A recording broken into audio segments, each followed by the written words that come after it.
Bonjour à tous. Voilà, je suis très content d'avoir des futurs adultes qui travailleront peut-être dans la robotique dans la salle. On verra. Donc aujourd'hui, on va vous parler des robots humanoïdes et sur le thème du qu'est-ce qui est vrai, qu'est-ce qui est faux. Ce qui est important, c'est qu'on ne va pas vous raconter des mensonges, on va vous dire vraiment comment ça marche pour que ça démystifie un peu aussi les robots. Donc moi, je travaille dans une entreprise qui fabrique des robots humanoïdes. Donc on a fabriqué ces 3 modèles. Donc là, il y en avait au premier rang déjà qui en connaissaient certains, donc j'étais assez content d'entendre ça. Donc à gauche, le petit robot rouge, c'est Nao. Il fait à peu près 60 cm, c'est le même que celui-là, c'est juste la couleur qui change. Au milieu, il y a Roméo, qui est un grand robot d'1,40 m. Et il y a Pepper, qui est un robot de 1,20 m. Et alors peut-être que vous verrez, il y a une différence, c'est qu'il n'a pas les mêmes jambes que les autres. Et donc ce qu'on appelle un robot humanoïde, c'est un robot qui a des bras, des jambes, une tête, qui ressemble un peu à un humain, qui ressemble pas physique, qui n'a pas la tête d'un humain, mais en tout cas qui a la même mécanique que nous et qui a des caméras pour y voir. Alors déjà, j'ai une petite question pour vous. Lequel a l'air le plus sympa à votre avis? Alors, celui de gauche, donc, il s'appelle Pepper. Alors, levez la main ceux qui trouvent que c'est Pepper qui a l'air le plus mignon. OK. Et ceux qui pensent que c'est Nao qui est le plus mignon? Il y a un petit peu plus de personnes qui préfèrent Nao, mais ça reste assez partagé. Quelle est la différence donc entre les deux? Alors là, c'est dur d'interroger quelqu'un au hasard. Alors, vous, mademoiselle. Il n'a pas de jambes et ils n'ont pas la même taille. Et Pepper, il a une tablette et Nao, non. exactement, Pepper a une tablette et Nao non. Et oui. Ses jambes, en fait, ici, là, Nao, en fait, il est comme ça. Pardon? Nao, il a des hanches. Et les hanches sont différentes. Effectivement, comme Nao a des vraies jambes, on peut retrouver les hanches comme sur un humain, des genoux, des pieds, alors que le Pepper, il a des roues, donc ça fait un peu moins humain. C'est qu'en fait, dans Nao, on voit les articulations.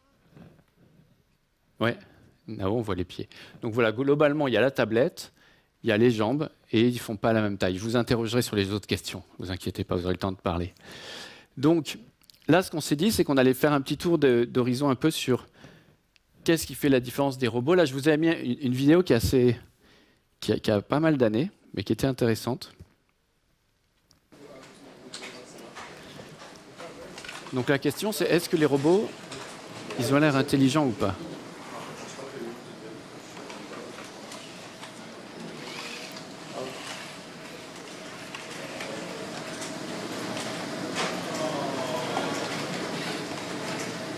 Alors à votre avis, qu'est-ce qu'il fait là? Attends, on va attendre la fin. Oh no, stop. I've got work.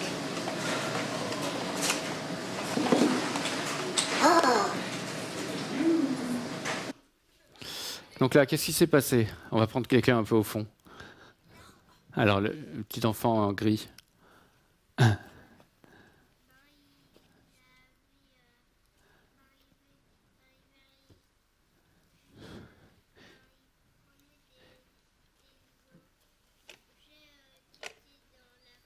Il sort des objets de la poubelle.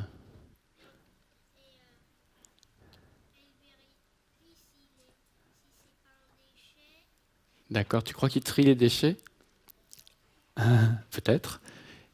Et alors, par là, on va prendre un peu, il faut changer un peu. Ah, pardon.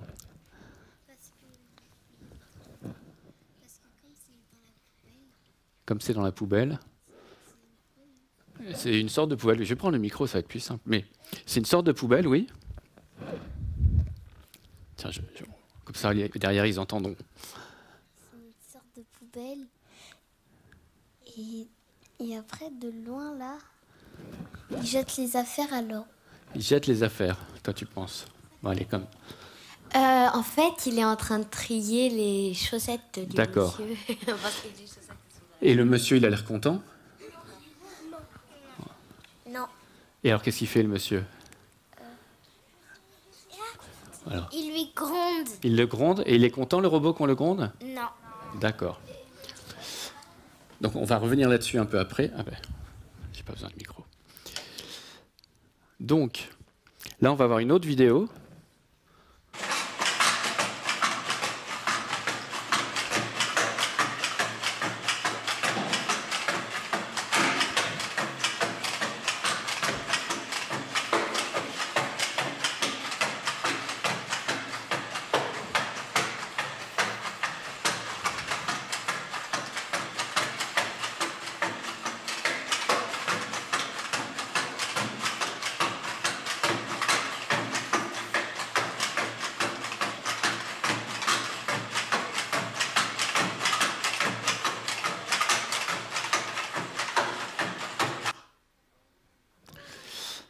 Alors, qu'est-ce qu'il fait? Attendez, il faut que tout le monde ait le temps de parler. Qui j'ai pas vu? Allez, je t'ai pas vu, toi. Il fait des obstacles. Il fait Des obstacles. Il évite des obstacles? Il passe entre les objets. Il passe entre les objets. Et ça a l'air malin ou pas, de passer à travers les objets? Oui. Oui. D'accord. Donc, on va en voir encore une. Donc là, ce qu'on a vu, c'était des vidéos où le robot, il avait l'air intelligent parce qu'il faisait des choses comme nous, on peut faire les humains, c'est-à-dire qu'il voit des objets par terre et il les évite. Ça, on se dit, ah, c'est comme un humain. Là, on va regarder une vidéo, vous allez me dire ce qui se passe. Je vais couper le son parce qu'il n'est pas intéressant.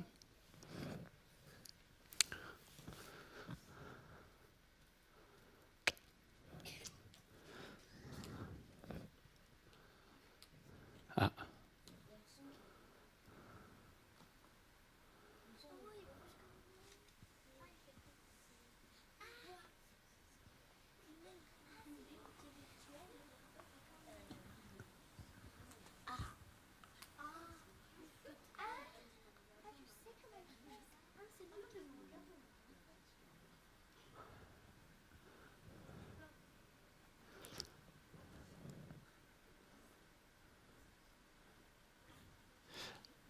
Est-ce qu'elle est longue?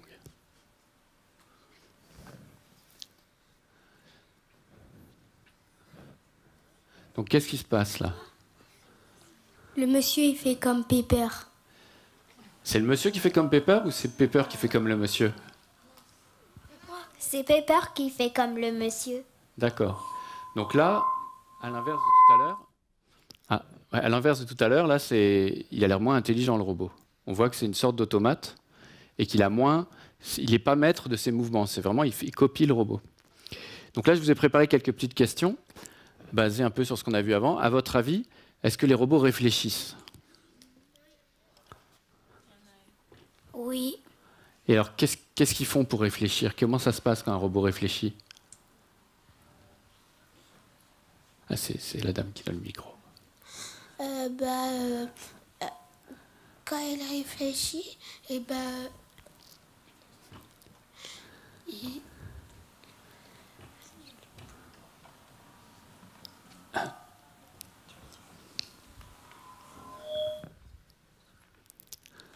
il tourne en rond. Ils retournent en rond quand ils réfléchissent?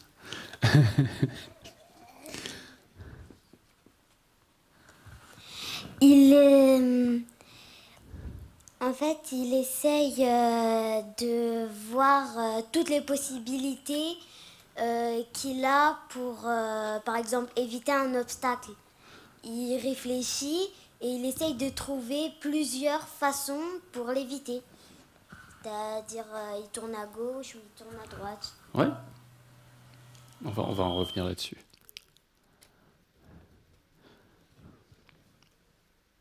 Parfois, ils réfléchissent, parfois, ils réfléchissent pas. Ouais. Est-ce qu'ils ont des émotions, à votre avis? Oui. Qu'est-ce que j'avais comme question? Quelques réponses sur l'émotion?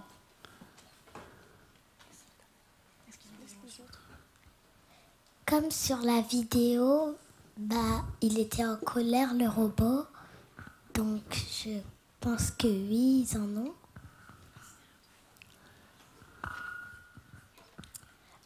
Oui, ils en ont parce que des fois, ils sont heureux, Des fois, ils sont plutôt tristes et des fois, ils sont en colère. D'accord. Ils ont des émotions, mais ils les montrent pas comme nous. Ouais. Et est-ce que, à votre avis, ils sont plus proches de l'humain ou de la machine? Ah là, c'est une question qui vous intéresse. De l'humain. De l'humain? Moi, je pense de la machine parce que c'est des robots. Oui. Moi, je pense que c'est un peu des deux. D'accord.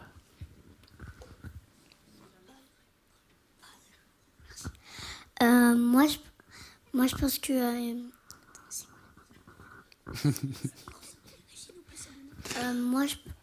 je pense que les robots, ils ressemblent plus à la machine parce qu'ils ont des circuits et nous, on n'en a pas. D'accord. Alors, on va passer... Donc, merci pour toutes vos réponses. On va passer à une petite démo. Je vais vous montrer donc, un peu comme on a le robot qui est là. On va l'utiliser un peu.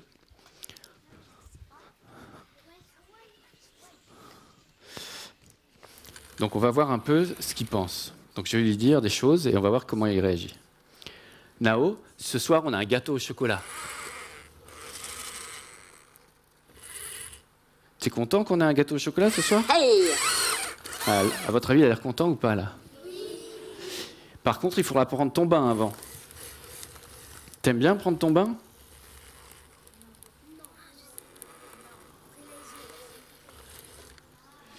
Je t'y il faudra quand même prendre ton bain avant le gâteau au chocolat.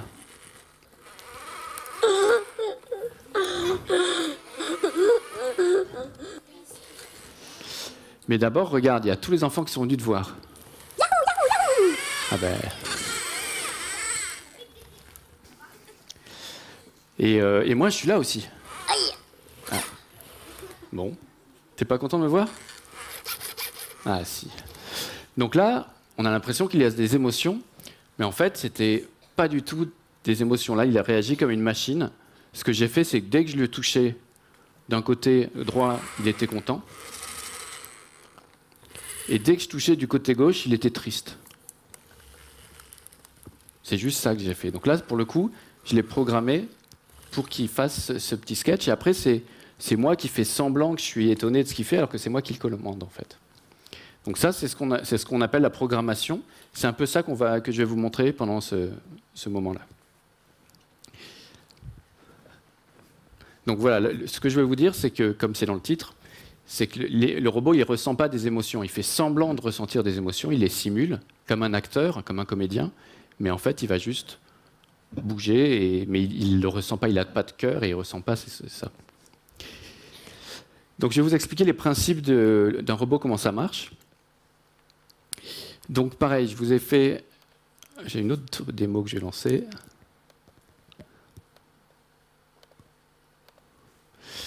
Voilà, là, pareil. Donc là, c'est vraiment la question, est-ce qu'ils ont l'air intelligents ou pas? Là, j'ai fait un petit programme où dès que j'appuie sur la tête, il fait coucou. À votre avis, est-ce qu'il a l'air intelligent si à chaque fois que j'appuie sur sa tête, il fait coucou? Non. Donc tout le travail des gens qui programment des robots, c'est d'arriver à faire des comportements au robot qui vont lui donner l'impression qu'il a l'air intelligent. Et donc qu'il ne soit pas comme une machine. On essaie, même si c'est une machine, on essaie de faire en sorte qu'il se comporte un peu comme nous les humains, parce que ça nous fait plaisir en tant qu'humains, et puis parce que comme ça, il va devenir un peu le compagnon de certaines personnes. On verra plus tard. Donc comment on fait pour faire un robot qui a l'air intelligent? En fait, il y a 3 parties un peu qui se passent pour qu'il réagisse et qu'il ait l'air malin, qu'il ait l'air vraiment comme un humain. C'est qu'il y a une partie où il doit faire la perception, c'est-à-dire se rendre compte de ce qu'il y a. Tout à l'heure, sur la table, il y avait des objets qui étaient répartis et donc il va devoir savoir où ils sont. Ensuite, il décide, comme tu disais tout à l'heure, il décide quand il y a un objet d'aller à droite ou à gauche. Et ensuite, il fait le mouvement. Donc il y a vraiment les 3 parties. Pour le coup, c'est comme dans un être humain, on voit ce qui se passe, on décide, et puis on fait l'action. C'est-à-dire que je dis, tiens, il y a une place vide, j'ai envie de m'asseoir, je m'assois sur la chaise. Et donc, à chaque partie, en fait, c'est ce qu'on appelle... Nous, c'est notre intelligence qui nous fait faire ça.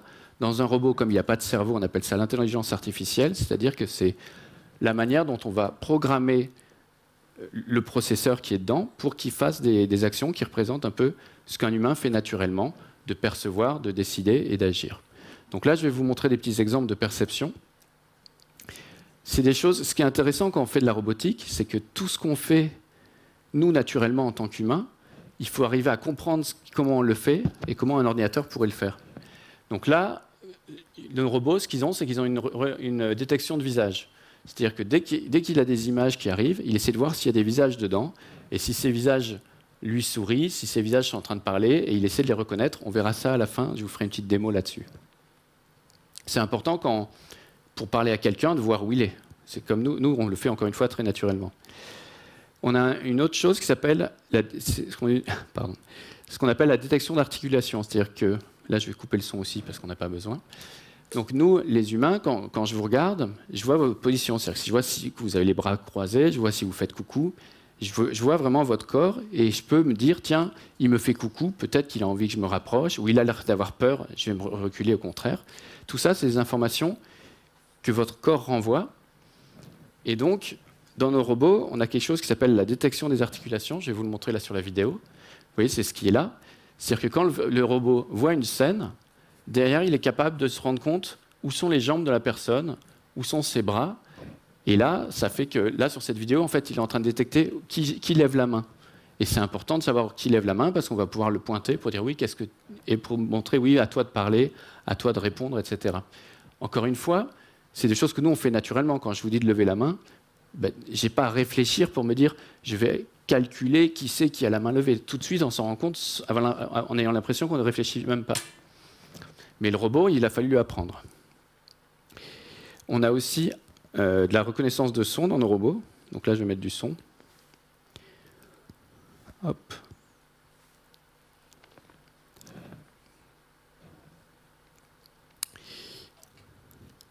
Je crois que je vais mettre du son. Voilà. Donc là, ce qu'on a, c'est on fait des sons et le robot doit réagir. Elle a reconnu que j'étais en train de siffler. Donc là, c'est Pepper. Donc vous voyez qu'il écrit sur sa tablette, il écrit ce qu'il a entendu comme son. Et là, avec Nao, il va faire une réaction en fonction de chaque son.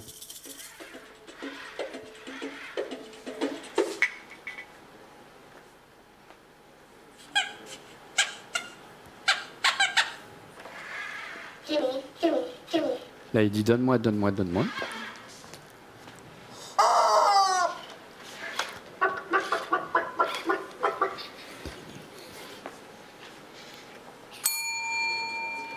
Yes. What can I do for you? Qu'est-ce que je peux faire pour toi?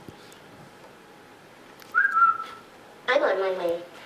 Ça veut dire j'arrive.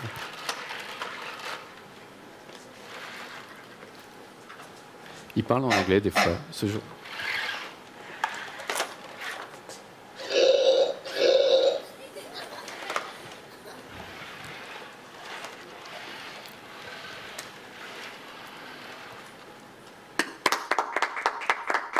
Thank you. Donc voilà, là c'était une démonstration où le robot va reconnaître les sons et il va avoir une réaction. Nous, on fait pareil en tant qu'humain. On entend l'alarme incendie, on sort, on entend le micro-ondes qui sonne, on se dit vite, je vais manger, c'est chaud. On fait des choses comme ça. Et donc nous, quand on programme des robots, on fait la même chose.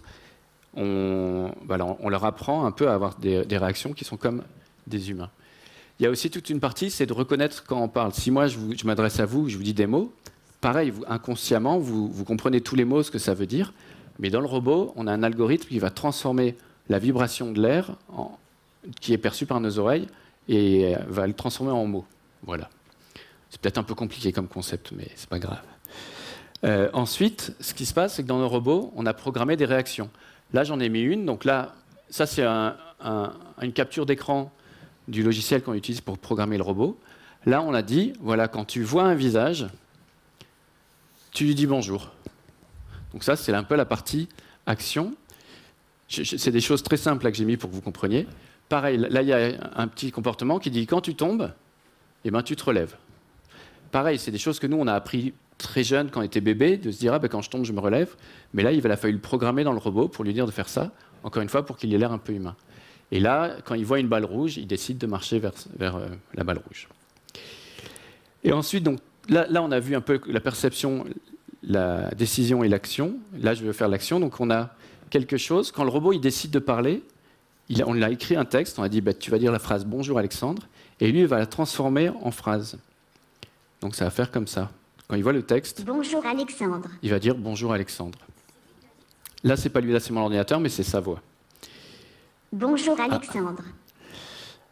Et pareil, quand il décide de voir quelqu'un, là, je vous ai mis sur l'écran, qu'est-ce qui se passe quand il fait coucou avec le bras? Quand il fait coucou avec le bras, en fait, on envoie plein d'ordres à chaque moteur. Donc là, par exemple, c'est le moteur du coude, celui en vert, c'est un axe du coude. Et on a celui-là, c'est l'axe de l'épaule, par exemple. Et là, c'est vraiment à chaque fois que vous le voyez bouger, on a décidé, chaque moteur, quelle position il allait faire, à quelle vitesse, pour que ce soit joli. Soit on l'a dessiné à la main, comme on l'a fait là, soit on a calculé avec des formules mathématiques, il y a beaucoup de sinus, de cosinus, des jolies courbes, pour que le robot, à la volée, il puisse faire des mouvements.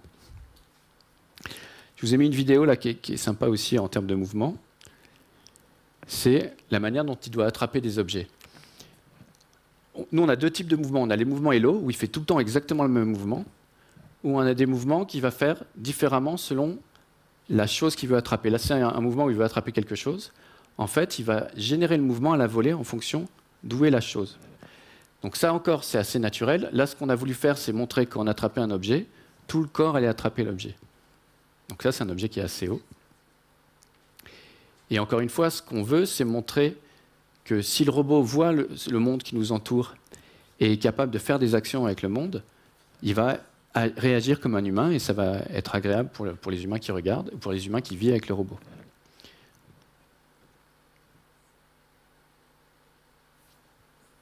Donc voilà, on va bien voir qu'il utilise tout son corps pour aller attraper l'objet.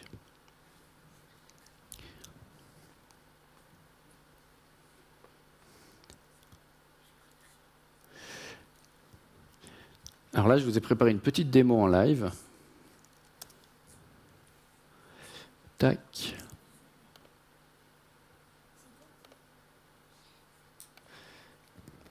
Donc je vais avoir besoin de volontaires, de 5-6 volontaires.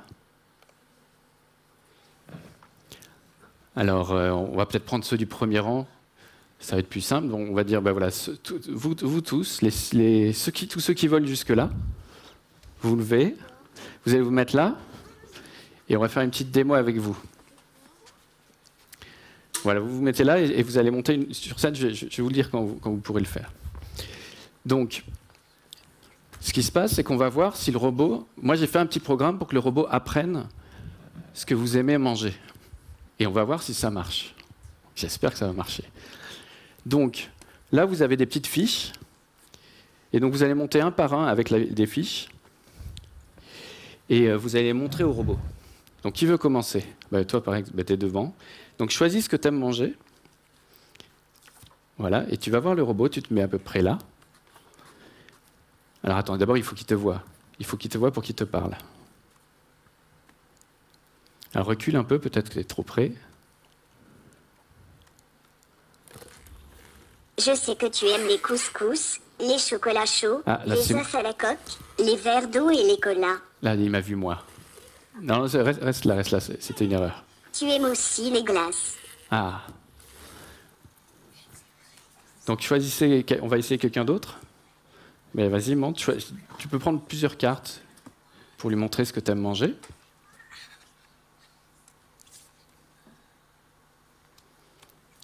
Alors, d'abord, tu le regardes pour qu'il comprenne que tu es là.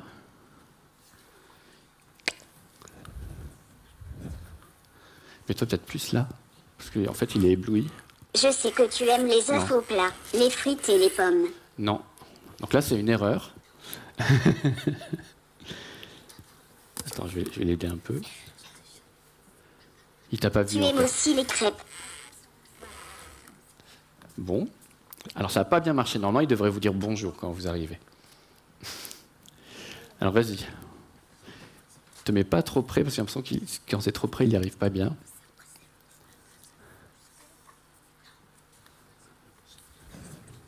Alors, c'est vrai qu'il y a des spots qui éblouissent un peu.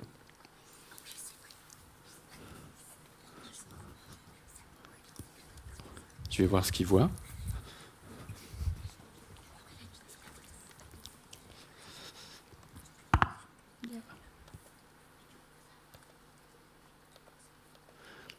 Alors oui, il est très ébloui par les lumières.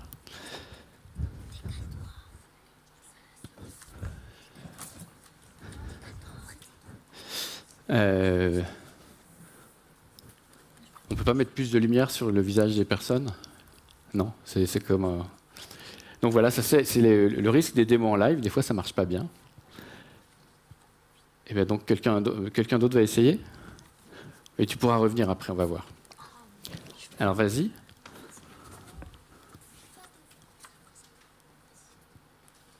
Alors déjà, il faut qu'il te voie. Déjà, en fait, il faut que... Voilà, Enchanté de vous rencontrer. Mon nom est Nao. Montre-moi ce que tu aimes. Tu aimes les chocolats chauds. Tu aimes les pâtes. Tu aimes aussi les pâtes. Voilà. Tu aimes aussi les chocolats chauds. Eh oui. Tu aimes aussi les chocolats chauds. D'accord. Alors, à toi. Alors, attends, déjà, il faut qu'il te voie, qu'il se rende compte que c'est un nouvel enfant. Enchanté de vous rencontrer. Mon nom est Nao. Montre-moi ce que tu aimes. Tu aimes les chocolats. Tu aimes les fajitas. Les Tu fajitas. aimes aussi les chocolats. Ok, Tu aimes aussi les fajitas. on a compris.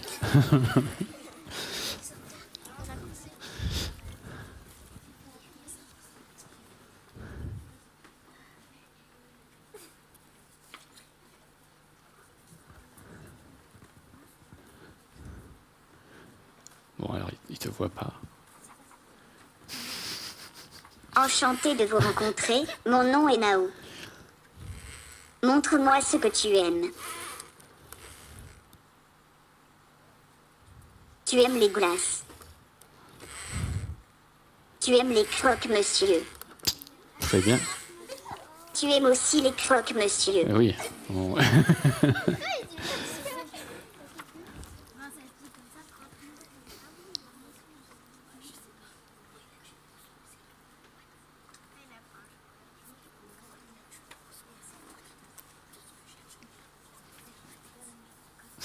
Je l'aide. Bon, ben alors, c'est pas grave. Maintenant, ce qu'on va faire, pardon, tu essaieras un peu après, c'est que ceux qui sont venus où ça a marché, donc vous trois, maintenant vous retournez devant le robot, on va voir s'il se souvient de ce que vous aimiez. Bon, on le fera un peu après, sinon. Alors, un par un, sinon là, on va pas comprendre. Je sais que tu aimes les œufs au plat, les crêpes, les frites et les pommes. Alors là, ça a pas marché.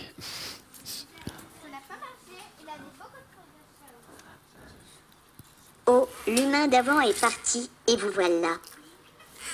Enchanté de vous rencontrer, mon nom est Nao.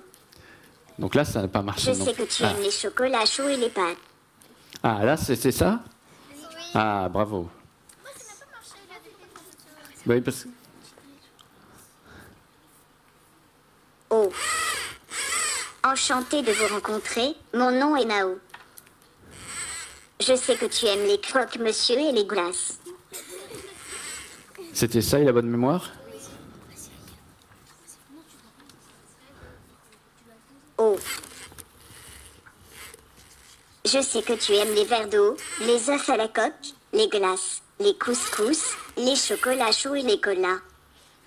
Bon, il y en avait qui étaient bons quand même, mais il y en avait un peu trop.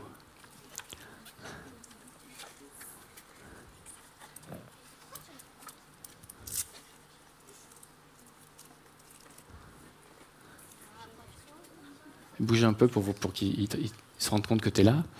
Enchanté de vous rencontrer, mon nom est Nao. Je sais que tu aimes les chocolats et les fajitas. C'était ça? Oui. Bon. Bah alors après, quand on aura fini, vous pourrez revenir sur scène, on réessayera avec d'autres lumières. Ah, tu veux essayer? Bon ben, on réessaye encore. Je sais, j'ai pas vu l'heure, mais je crois que ça va. Les mêmes, ils vont revenir. Les mêmes. On verra. Je sais que tu aimes les verres d'eau, les œufs à la coque, les glaces, les couscous, les chocolats chauds et les colas. Alors là, il s'est trompé, il l'a mélangé avec quelqu'un Tu d'autre. aimes aussi les bonbons. Tu aimes aussi les bonbons. Non, non. Bien les... Tu aimes aussi les tartes aux pommes. Ok. Et ben, je vous propose, alors on réessayera après avec d'autres lumières un peu plus qui marchent mieux. Après, vous pourrez monter et essayer quand on aura fini. Donc là, vous pouvez retourner vous asseoir. On a vu que ça avait... Pardon ? Les mêmes. Les mêmes quoi ? Par exemple, ceux qui vont revenir, c'est... Alors, tout le monde pourra réessayer après. Donc là... Hop, je vais poser ça. Là, ce qu'on a vu, moi j'étais un peu content, mais d'habitude ça marche mieux. Ce qu'on a vu comme problème, c'est que des fois avec les lumières, il ne voyait pas qu'il y avait un humain devant lui. C'est-à-dire que la partie détection de visage ne marchait pas. Et puis à un moment, il a mélangé des gens. Il a cru que quelqu'un, c'était la même chose qu'une autre personne. Ça nous arrive aussi, nous les humains, des fois, de se dire bah, cette personne et cette personne, je croyais que c'était la même, en fait c'est deux personnes différentes. Mais ça aurait pu mieux marcher, et je pense que c'est vraiment les spots qui l'ont gêné.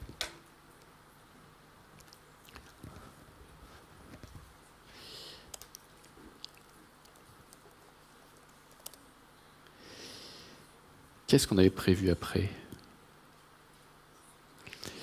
Alors voilà, il y avait une question sur le fait que quand on a construit cet objet, on a voulu qu'il ressemble à un humain. En fait, il y a une vingtaine d'années, il y avait Sony qui avait construit un robot. Ça ressemble à quoi, ça ? Un chien, voilà.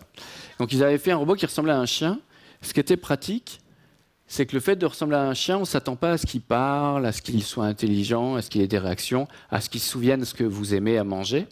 Alors que nous, comme on a fait une machine qui ressemble à un humanoïde, on va vouloir qu'il puisse parler, qu'il se souvienne de nous, qu'il soit vraiment tout comme un humain. Et ça, c'est compliqué en fait, parce que la forme de l'objet va faire qu'on va avoir des attentes plus importantes que si on avait fait un gros cube carré, on ne serait pas attendu à ce qu'il se déplace, à ce qu'il évite les objets, etc. Donc la forme d'un objet est importante. Là, je voulais vous montrer quelques images de ce qu'on nous on imagine qu'on pourrait faire avec les robots dans quelques années. Donc là, aujourd'hui, c'est vrai que c'est amusant, le petit robot Nao, mais ce qu'on avait en tête, c'est de faire des robots un peu plus grands pour qu'ils puissent devenir des compagnons des personnes âgées. Des fois, il y a des personnes âgées qui sont un peu seules. Et donc l'idée, ça serait que le robot puisse vivre avec ces personnes-là pour un peu les mettre en confiance, pour les faire parler, pour leur rappeler qu'il faut parler aux autres humains, donc pour peut-être les mettre en relation avec leur famille, et pour les aider au jour le jour. Donc là, ce qu'on imaginerait, c'est qu'ils pourraient un peu aider les personnes à déambuler, qui pourraient un peu vivre à domicile aussi, et un petit peu leur tenir compagnie, les aider, leur dire, ben voilà, ce que tu as dans l'assiette, c'est bien, c'est des légumes, mange-en. Un peu comme nous, quand on est enfant, on a nos parents, mais le problème, c'est quand les personnes âgées, quand les adultes vieillissent, ils n'ont plus leurs parents, et donc ça serait de se dire, voilà, le robot pourrait s'occuper d'eux. Ça, c'est ce que nous, on a en tête. On verra si c'est ce qui arrive dans une dizaine d'années. Donc voilà, moi, j'avais préparé cette conclusion pour vous. Donc voilà, ce que j'aimerais vous dire, c'est qu'un robot, en fait, c'est une machine. C'est important que vous sachiez ça, parce que peut-être que dans 10, 20 ans, on commencera à oublier que les robots sont des machines, peut-être qu'il y en aura partout, et ça sera important toujours de se souvenir que c'est une machine, elle n'a pas vraiment d'émotions, on a envie d'imaginer qu'elle a des émotions, comme quand je joue avec un jouet, avec une Barbie, avec un Playmobil, j'imagine qu'il est vivant, mais en fait, il n'est pas vivant, c'est moi qui projette mon envie qu'il soit vivant. Et donc, c'est une machine que des humains ont programmée, ils peuvent l'avoir fait bien, tout à l'heure, par exemple, ils se souvenaient des aliments, ils peuvent se tromper. Le programme qu'on a mis dans le robot peut faire des erreurs aussi. Ce n'est pas parce que c'est un robot qu'il a toujours raison. Et on peut l'éteindre aussi, j'ai écrit ça. C'est pour ça que ce n'est pas un être humain, on ne peut pas l'éteindre. Un être vivant, votre chat, un animal de compagnie, on ne peut pas l'éteindre. Le robot, on peut l'éteindre. Voilà. C'est ça que j'avais mis comme idée de fin.